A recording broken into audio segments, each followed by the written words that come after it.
ഇന്നത്തെ സ്വകാര്യ ബസ് പണിമുടക്ക് നിങ്ങൾ എത്രത്തോളം ബാധിച്ചു? ഇന്ന് മെജോറിറ്റി സ്റ്റുഡൻസിന്റെ കേസ് നോക്കുകയാണെന്നുണ്ടെങ്കിൽ പലരും ഇന്ന് അവധിയെടുത്ത് വീട്ടിലിരിക്കുകയാണ് ചെയ്തിട്ടുള്ളത്. പക്ഷേ സ്കൂളുകളൊക്കെ തുറന്ന് പ്രവർത്തിച്ചിട്ടുണ്ട്. കാരണം എന്താ പറയുക, ചെറിയ സ്കൂളുകളൊക്കെയാണ്. ഇപ്പം എൻ്റെ മോള് പഠിക്കുന്നത് LP സ്കൂള്, ആ സ്കൂളിലേക്ക് വരുന്നത് ആ പരിസര പ്രദേശത്തുള്ള കുട്ടികളാണ്. അപ്പോൾ സ്കൂളിന് ചെറിയൊരു ബസ് സർവീസ് ഉണ്ട്, അതുകൊണ്ട് മോളൊക്കെ ഇന്ന് സ്കൂളിൽ പോയിട്ടുണ്ടായിരുന്നു. സ്കൂൾ ബസ് ഉള്ളതൊക്കെ ഇന്ന് അത്യാവശ്യം വർക്കിംഗ് ആയിട്ടുണ്ട്. പക്ഷേ എന്താണെന്ന് വെച്ചാൽ എല്ലാവർക്കും ഈ സ്കൂൾ സർവീസ് അല്ലെങ്കിൽ സ്കൂൾ ബസ് സർവീസ് എന്താ പറയുക യൂട്ടിലൈസ് ചെയ്യാൻ പറ്റില്ല. പലരും പ്രൈവറ്റ് ബസ്സിനെ ആശ്രയിച്ച് വരുന്നവരാണ്. അപ്പോൾ നിങ്ങൾ പലരും ഒന്ന് സ്കൂളിൽ പോയിട്ടുണ്ടാവില്ല, ഏറ്റവും സാധ്യം പറഞ്ഞ പോലെ തന്നെ. യെസ്, നമ്മുടെ വീട്ടിലൊക്കെ നോക്കുകയാണെന്നുണ്ടെങ്കിലും പലരും ഇന്ന് വീട്ടിലൊക്കെ ഇരുന്ന് ഭയങ്കര ചിൽ ചെയ്തുകൊണ്ടിരിക്കുന്നതാണ് കാണാനായിട്ട് സാധിച്ചത്. പക്ഷെ നാളത്തെ അവസ്ഥ ഇതേപോലെ ആയിരിക്കില്ല.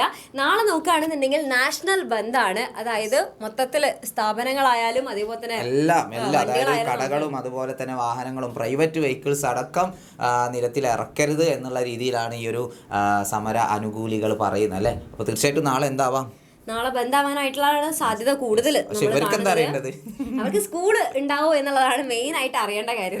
അപ്പൊ സ്വാഭാവികമായിട്ടും നമുക്കൊന്ന് ആലോചിച്ചാൽ മതി. അതായത് വാഹനങ്ങളൊന്നും ഓടുന്നില്ല, ടീച്ചേഴ്സ് എങ്ങനെ വരിക, ടീച്ചേഴ്സിന് വരാൻ കഴിയോ, ഇല്ല അല്ലേ. അപ്പൊ തീർച്ചയായിട്ടും എന്താ പറയാ, നാളെ സ്കൂളിന് അവധി ആവാനാണ് ചാൻസ് കൂടുതൽ. പക്ഷെ ഇതിപ്പോ നമ്മള് അന്തിമമായിട്ട് പറയേണ്ട ഒരു കാര്യമല്ല. കാരണം നിങ്ങൾക്ക് ടീച്ചേഴ്സ് ആണ്, നിങ്ങളെ പഠിപ്പിക്കുന്ന ടീച്ചേഴ്സ് ആയിരിക്കും ഈ ഒരു കാര്യം കൺഫേം ആയിട്ട് നിങ്ങളെ അറിയിക്കുന്നുണ്ടായിരിക്കുക. അപ്പൊ അത് ടീച്ചേഴ്സ് പറയുന്ന പോലെ തന്നെ കേൾക്കണം. അപ്പൊ നമ്മളിപ്പോ മെജോറിറ്റി ഇപ്പൊ ന്യൂസ് നോക്കുമ്പോൾ നമുക്ക് പറയാനായിട്ട് സാധിക്കുന്നത് അവധിയായിരിക്കും പോസിബിൾ അല്ല. കാരണം കുട്ടികൾക്ക് എത്താൻ പറ്റില്ല, ടീച്ചേഴ്സിന് എത്താൻ പറ്റില്ല, പിന്നെ സ്കൂൾ തുറക്കാൻ പറ്റുമോ, ഇല്ല.